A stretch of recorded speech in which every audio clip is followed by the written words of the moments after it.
Ketua Umum DPP Partai Aceh sekaligus bakal calon gubernur Muzakir Manaf alias Mualim menanggapi sentilan Ketua DPR Azul Fadli alias Abang Samalanga soal rumor PJ Gubernur Bustami Hamzah yang akan maju pada Pilkada 2024 mendatang.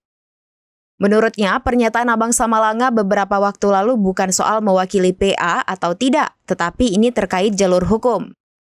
Dikatakannya bukan hanya Bustami, siapapun wajib mundur dari jabatan pemerintahan bila ingin maju sebagai calon kepala daerah pada Pilkada 2024 mendatang.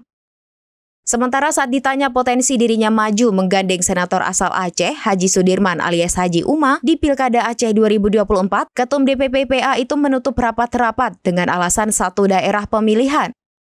Di sisi lain, Ketua KPA Luan Nanggro, Teguh Emi Syamsumi, atau biasa dikenal Abu Salam, mengatakan kegiatan dialog yang digelar malam ini dengan tujuan mendatangkan investasi sebanyak-banyaknya untuk kemakmuran rakyat Aceh.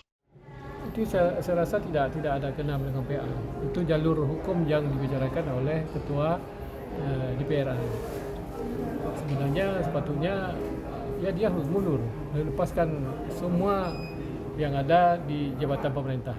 Kan undang-undang seperti itu. Nah, kalau dia merasa diri mau maju, ya silakan lepaskan, mundur.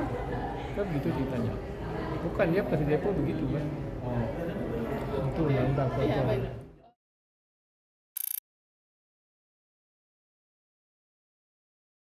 Download Tribun X sekarang. Menghadirkan lokal menjadi Indonesia.